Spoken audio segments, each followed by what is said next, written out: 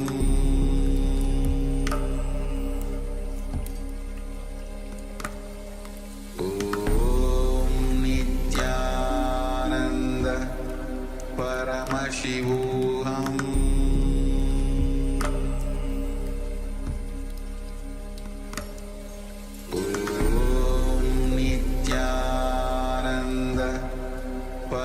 Paramashivoham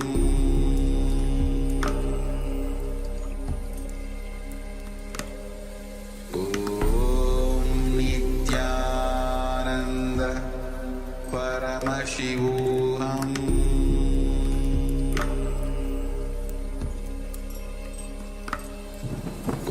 Om Nithyananda Paramashivoham Paramashivoham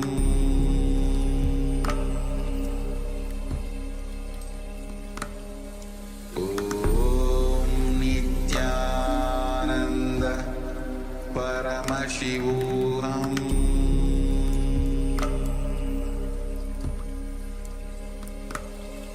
Om Nithyananda Paramashivoham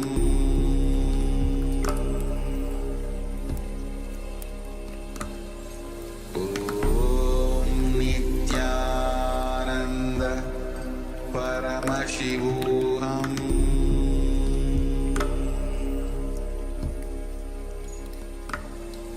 Om Nithyananda Paramashivoham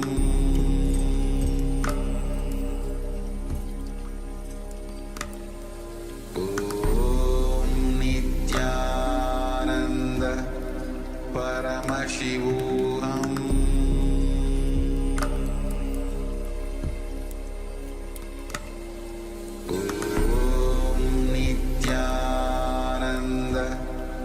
Paramashivoham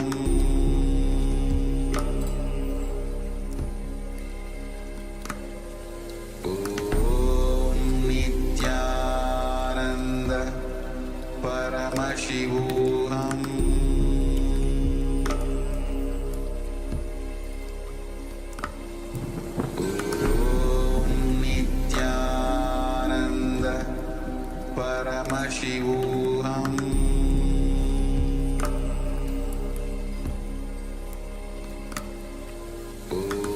Om Nithyananda Paramashivoham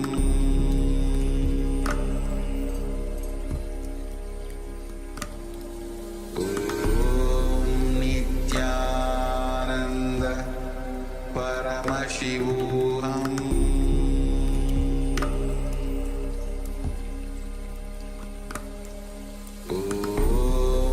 Nithyananda Paramashivoham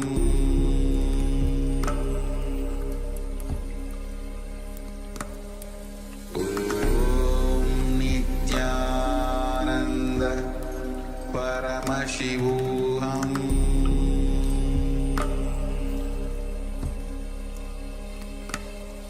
Om Nithyananda Paramashivoham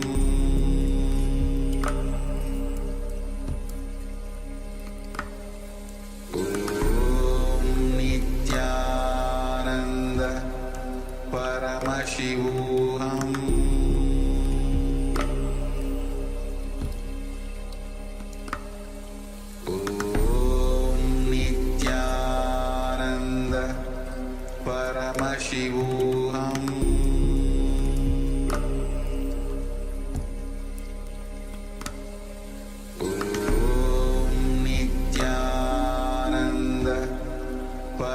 Paramashivoham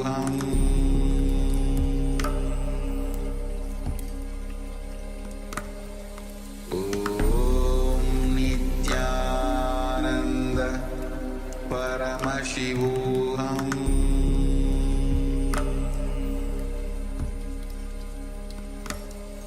Om Nithyananda Paramashivoham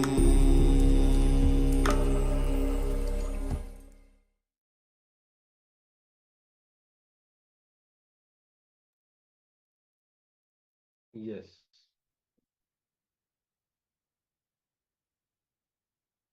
So you can put it in the chat, whatever the body scanning, whatever Swamiji revealed during this body scanning, you can put it in the chat. I request all the participants to switch on your cameras.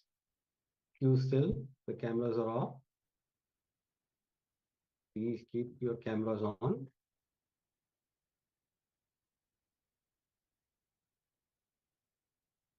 So if you have felt the sensation or in the stomach or anywhere, whatever you have felt during the scanning, body scanning, you can put it in the chat so that we can help you.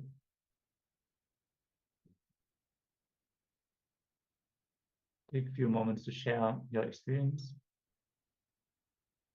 and let us get ready, as we are now going to learn about the second of the four tattvas, which is authenticity. Authenticity does not necessarily mean truthfulness. It means being at the peak of your potential.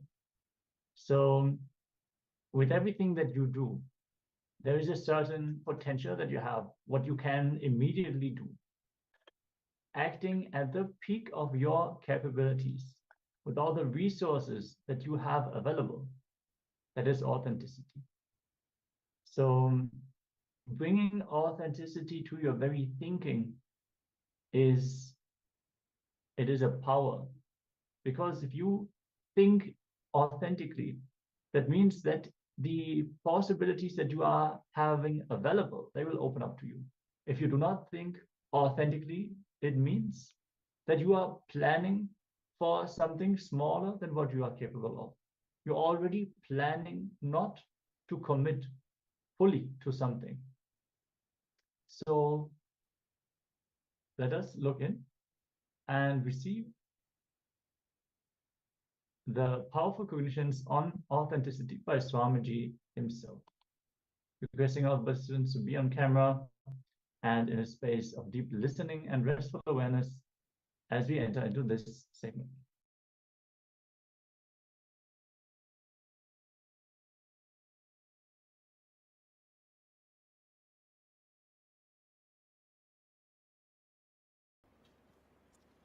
I'll expand on the second principle.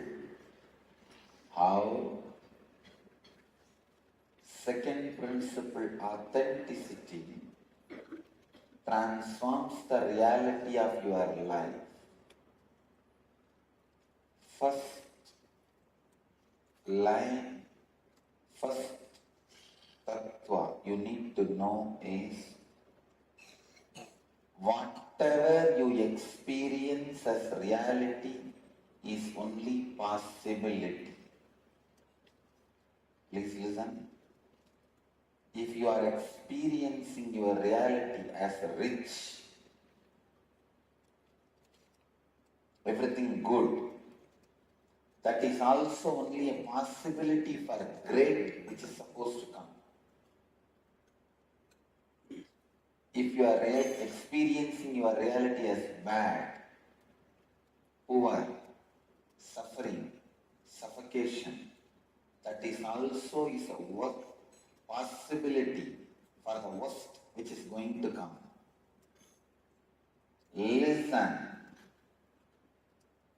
Whatever you experience as reality is only possibility. If you are experiencing as good, the great possibility for better. If you are experiencing as bad, the possibility for worse. But do not ever think the reality you are experiencing is the reality. No. It is just possibility. If you are experiencing fear, be very clear. It is only a possibility for the greater fear which is going to come. If you are experiencing courage, be very clear. It is only the possibility for the greater courage which is going to come. Everything you experience as reality is just possibility. Let me expand on authenticity. Authenticity means the state where you are established in the peak of your capability, your possibility, and you respond to life from who you perceive yourself to be, the inner image, and peak in the outer image, and establishing yourself in peak in others' image about you. Listen. Whatever you perceive about you is only a possibility. If you think you are a Swami, good person, nice person, even that is only a possibility for the greater saint to happen. If you think you are filled with jealousy, dirt, junk, and whatnot, disease, depression, that is also not the reality.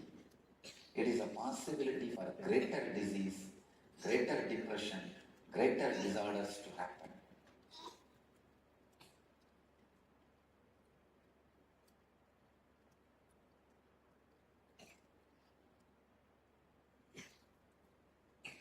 Now, almost all of us experience ourselves as a mixture of both. How many of you cognize what I am saying? You experience yourself as a mixture of both. Little health and little disease. Little goodness, little badness.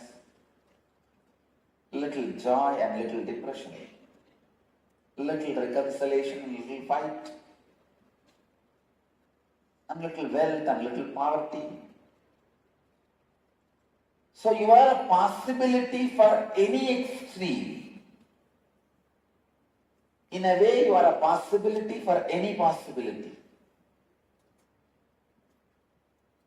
When you are in a state of possibility for any possibility, you are called seeker. Bring authenticity continuously. Expand how you feel about you, how you project to others, and how others experience you. Go on expanding. Go on expanding. Authenticity is the possibility of life in you. Drop this tool. Bring authenticity in whatever you are. How you feel you, how you project yourself to others, and how others want you for them. In all these three, bring yourself to your peak.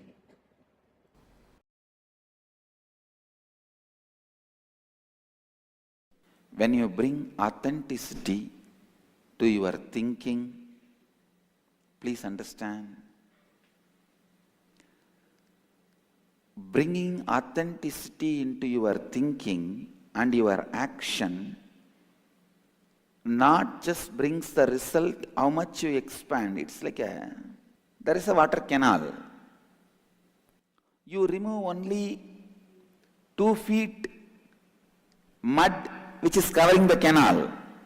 Are you going to get water only for 2 feet land? The mud which is obstructing the canal, see, there is a water canal, 2 feet high bund is there, mud which is obstructing the water flowing in that canal.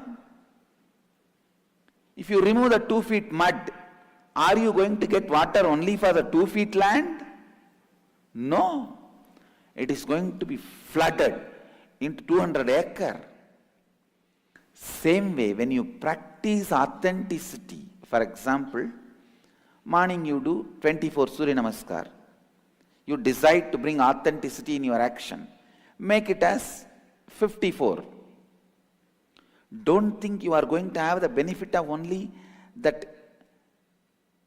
extra 29 Surya Namaskar. No. Your whole body is going to respond to your authenticity. You are going to have hundreds of many other extraordinary powers by that authentic decision. Don't think, if I do 24 Surya Namaskar, I'll build 16-inch muscle. If I do 54 Surya Namaskar, I'll build 17-inch muscle. No! Authenticity does not bring results in proportionate level. It brings results in exponential level. That is what you need to learn, because inauthenticity is not functioning based on mathematics. Inauthenticity is a black cage. There is a water canal. The entrance of the water canal is 2 feet wide, and the 2 feet wide is covered by 2 feet height mud. If you remove the 2 feet wide mud, you may remove 2 cubic feet mud.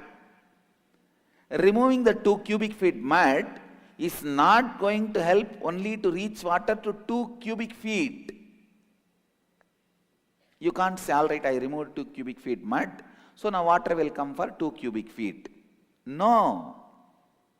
It is going to reach to 200 acres. Because inauthenticity works as a black cage. It does not function in mathematics logic, the logic of maths. So when you become authentic, the result is not mathematical, it is exponential.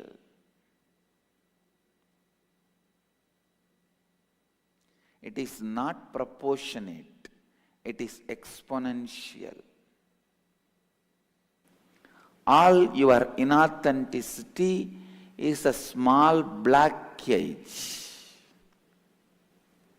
If you make your Surya Namaskar from 24 to 54, you are not going to have the benefit of just extra 29 Surya Namaskar. No, your body will enter into a different space. Whole day you will be in that authenticity. In every step you are doing, you will be in that authenticity. Every action you take, every thinking happens in you, every step of your life, you will be in that authenticity.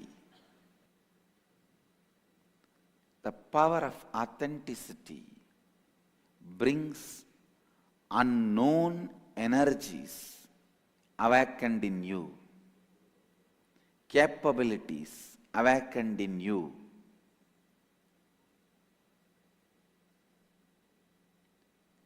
Authenticity straight away brings strength in your presence. Nobody will even plan for cheating you. I go around everywhere wearing so much of gold. Not a single thief thinks of stealing from me, because he knows it will be too costly mistake. Even 2-gram chain, 3-gram chain, people snatch. And it's not that I don't walk alone. Many times I walk alone. In the streets, even if you walk as 10 people, few gram chains, people snatch. There are chain snatchers. Not a single thief even thinks, because he knows it will be too costly mistake. Same way, your presence will be so heavy when you practice authenticity. No one will think of taking advantage of you. They know it is too costly mistake. It will be too costly mistake. Authenticity brings strength to your presence. Understand? Catch the truth. Authenticity brings strength to your presence. When you practice authenticity, just by your presence you will enrich people. Anything you say simply will become part of the people's space. Their inner space will not even have a guts to say no. They will simply forget no in your presence. Understand?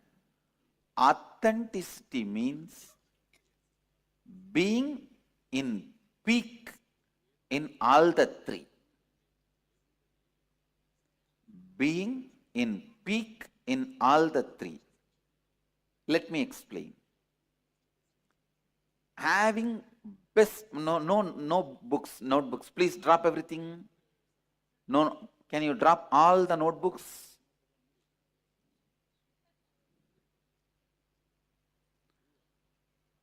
If you want only notebook, then I can give you the printout.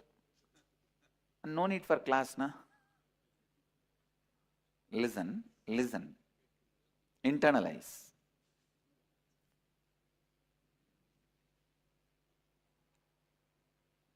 Point by point. Inner image.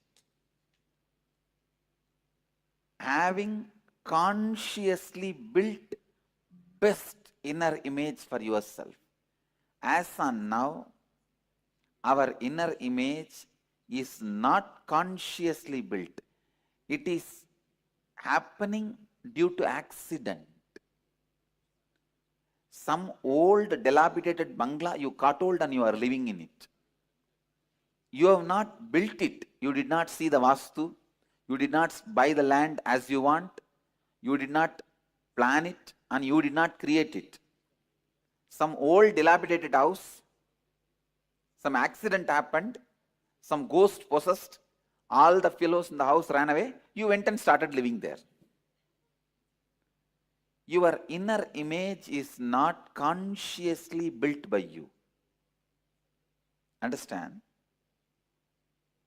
Having consciously built inner image for yourself and projecting consciously built outer image for you. Most of our outer image is a reaction. Understand? It will be literally opposite to what you feel inside. It's like if somebody punches you, inside you feel that terrorized, you are terrorized, terrible fear. Just to save yourself that others should not punch you, you show a strong face. It's a reaction, but I am not saying strong face is wrong. Be very clear. The strong face should be consciously built with responsibility. I'll show the strong face. I'll take the responsibility for it. I will align my inner image with it. How many of you are cognizing what I am saying? If you are not able to cognize, raise your hand. I'll repeat. Listen. I'll repeat. Both of you, please keep the hands raised so that I'll talk to you directly. Listen. Your inner image as on now, you have not built it consciously. Have you built it consciously? Have you planned how you should feel about you? It is something happened in your life. Due to many things happened in your life, automatically it got built. You understand? Both of you understand what I am saying? No, backside, you. What you carry about you is not consciously created by you. You did not create it purposely. The young age, somebody has beaten you, you feel, oh, I am weak. Somebody has cheated you, you feel, I am always cheated. Somebody says, you are a good guy, you feel, I think I am a good guy. So it is only an outcome of different accidents. Am I right? You are cognizing? So, your inner image as on now what you carry is not best because you did not build it. Same way the outer image which you are projecting to others is not best because you did not consciously create it. It came out as a reaction. If your elder brother was beating you constantly in the young age, you have to put up a brave face so that he doesn't beat you. If your father is scolding all the time, you have to put a brave face so that he keeps quiet. So most of your outer image is reaction created unconsciously, not a consciously created. Getting it? Others' image. Listen. What others feeling about you, especially the people who live around you, taking responsibility for that.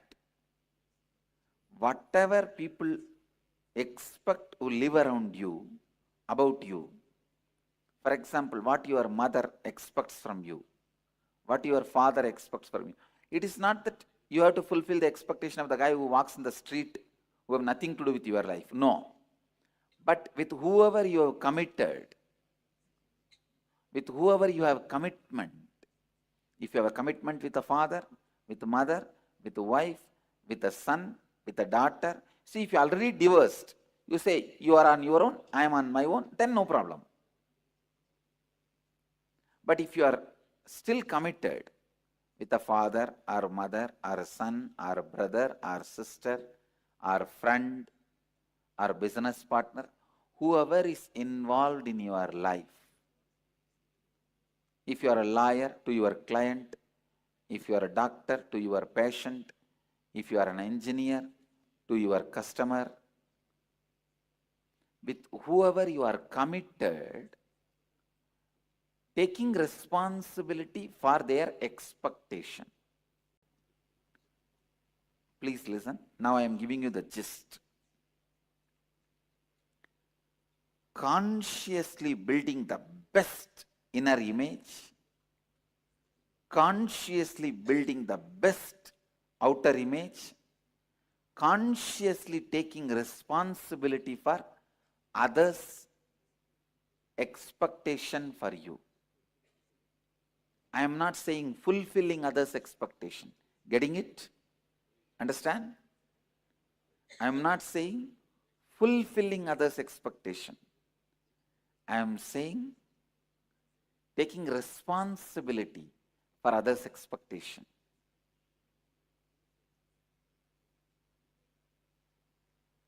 This three is authenticity. Building best conscious inner image for you, best conscious outer image for you, responsibility, taking responsibility for others' expectation about you, means you should be responsible for what you make others expect from you. And either you should change their expectation or fulfill their expectation. But for both, you are responsible. Getting it? This is authenticity. Taking responsibility for what others expect from you. For example, you are mother of somebody. You set an expectation to your son what he should expect from you. So you take the responsibility and set a scope of expectation. You understand? You set a scope and you fulfill it. Taking responsibility for what others expect from you, you set a proper scope and fulfill it, both. So, all these three being put in one line. All of you are getting it? Let me make it more clear with some more examples. Aligning your inner image, outer image, and others' expectation. All the three is authenticity. Let me define. In any point in time, authenticity is you being established and responding to life from the peak of your capability of who you perceive yourself to be for yourself, who you project yourself to be for others, what you expect, what others expect you to be for them. It's almost like a legal statement. Now let me make it very practical.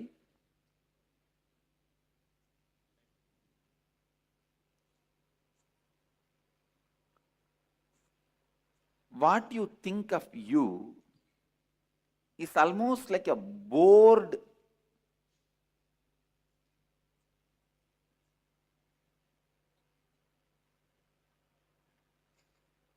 useless repetition words. That is why you terribly feel bored of you.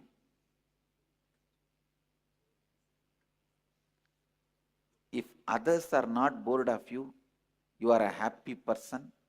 If you are not bored of you, you are a blissful person. Understand? But if you look in what you think of you will see a bored idea. Because it is not consciously built. The possibility for updation is not there. Now, building a conscious personality, conscious inner image, we will be doing some process, how to build. First, we will have to find out when we build this accidental personality, which we are carrying. Maybe in the young age, some accident, some powerless moments. Accident does not mean only road accident. In India, accident means road accident, that's all. We don't know any other accident. Even if your mother is beating you, you are standing powerless, shivering. You did 1-2 in your dress, even that is an accident. Many times in those powerless moments, you build idea about you. You build the inner image about you. Please listen.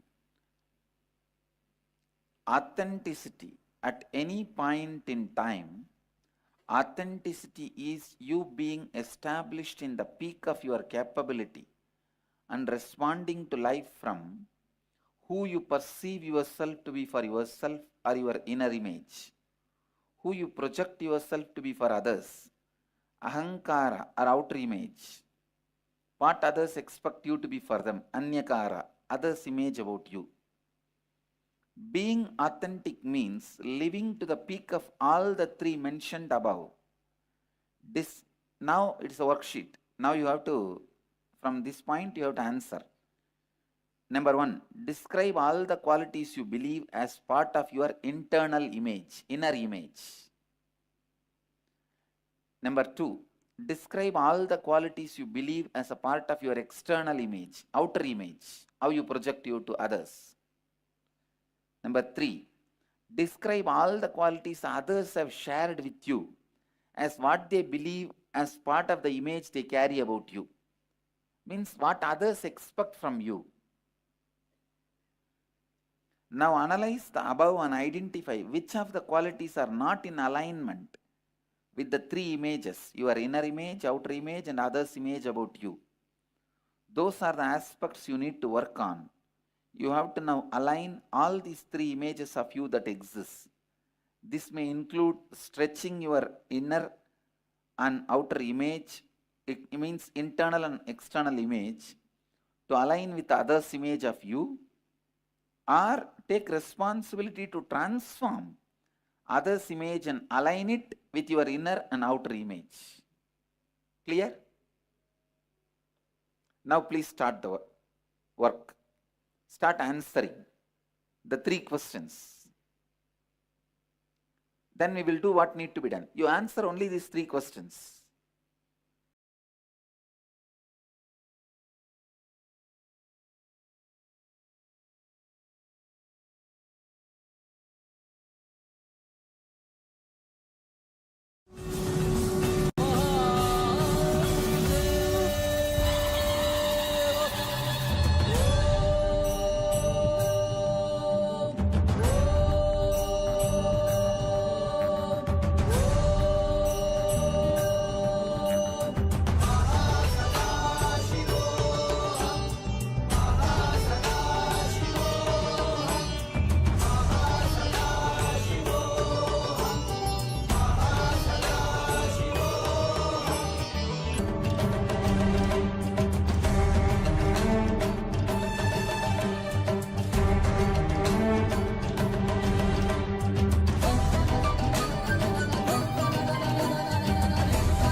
Nithyananda, let us now dive into the internalization about the tattva of authenticity. Authenticity means living at your peak, the peak of your possibility, whatever you believe as you, what you project as yourself to others, how you fulfill others' expectation about you, how you experience life for yourself. Living at your peak in every dimension of yourself is authenticity. Authenticity in action is union with the divine. There is a difference between honesty and authenticity. Honesty is a social good quality, but authenticity is a spiritual quality. Honesty is the only first step, that means initial step to authenticity, means living a spiritual truths authentically. In Bhagavad Gita says, Yogaha Karmasu Kaushalam. Continuously expanding our outer image and inner image and fulfilling other images, authenticity. What is authenticity? It means continuously expanding your outer image and inner image and fulfilling others' image is authenticity. Taking responsibility even for what others believe you to be for them is authenticity. Understand? Taking even responsibility for what others believe you to be for them is authenticity. With authenticity, because there is no more space for unconscious living, you will always be aware of the causes and effects that are playing in your life. Authenticity destroys your fear of failure. It is due to this fear of your possibility that you get into the space of impossible. Yes, we learned yoga karmasu kaushalam. That quote from the Bhagavad Gita literally means union with the divine is authentic action. If you take action from the highest possibility. So you become divine if you take steps from authenticity, if you approach your life from authenticity. As we learned, things seem to be impossible only if we do not act from authenticity. Otherwise, no matter what we approach, you will always approach it from the space of possible, possible, possible. No question of impossible. We might not know now how to achieve it, but we know it is possible. We might not have the necessary funds, maybe, to make it happen immediately, but we know it is possible. We know that we can get strong enough, smart enough, fast enough, proficient enough to make it happen. We can evolve ourselves and make it happen. So spend the next 15 minutes writing about all the moments where you displayed a lack of authenticity in the last 24 hours alone. After each situation, find a way to realign yourself back to authenticity and write it down. With authenticity, you will suddenly have new ideas, new solutions open up for you. See, when you act out of fear and worry about impossibilities, authentic thinking will not happen. All your thinking capacity will not be available to you if you assume from the beginning that it is impossible. When you operate from the idea of possible, possible, possible, you grind your gears and you make it happen. That's authenticity. So let's look in for all the things where we displayed inauthenticity in the last 24 hours.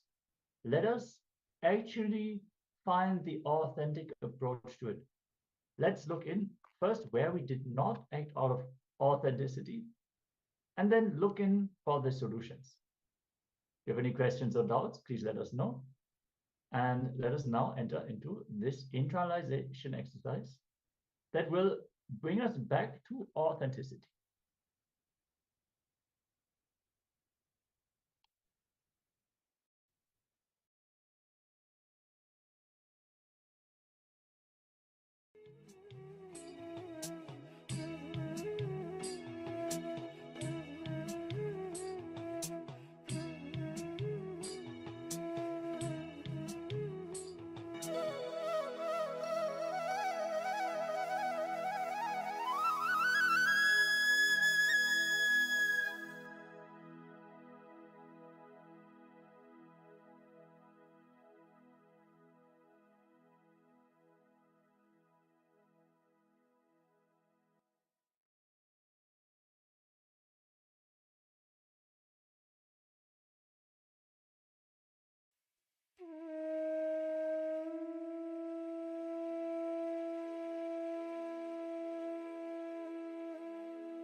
Yes.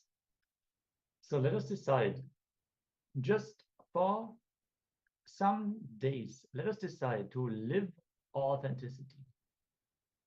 Initially, it might seem like a lot of work, but if we look in, you will see by acting from authenticity, actually what is happening, we achieve success, we gain excitement, we are empowered, we grow, we expand. Actually, what we save on is a lot of frustration and depression.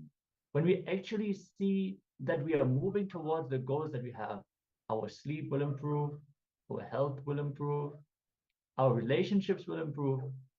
So even though one might think acting from the peak of one's possibility would be draining, it is exactly the opposite. It is empowering, it is energizing. When you push yourself to act from authenticity, you will see there is so much more that you can do only because of your thought of impossibility. The idea of, oh, I'm already doing so much.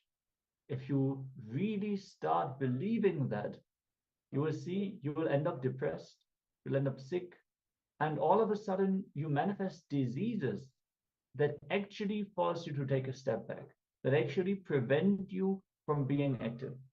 So the solution is to act from authenticity. With this, we're going to move on to the next round of today's power manifestation.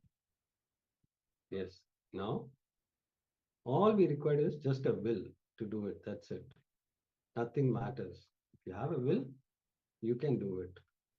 It is only our laziness which stops us from exploring all the possibilities. So now let's enter into the power manifestation of body scanning. Now you are going to scan your own blood pressure. If you have a measuring device, you can check the initial measurement. After power manifestation, again you can check your pressure. You can change this power, your blood pressure. Yes. Just sit straight in a, with your head, neck, and spine. Sit straight. Intensely chant the Mahavakya.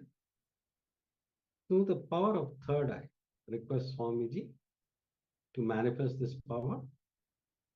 Keep chanting the Mahavakya intensely as we enter into this power manifestation of body scanning and checking your own blood pressure. You can increase or decrease your pressure.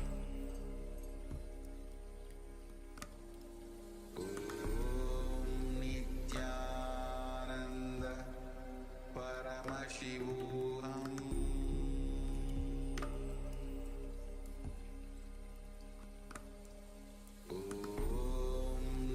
Nithyananda Paramashivoham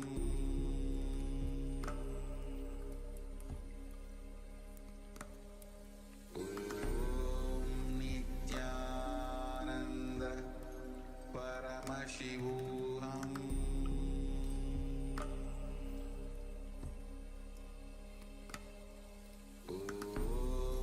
Nithyananda Paramashivoham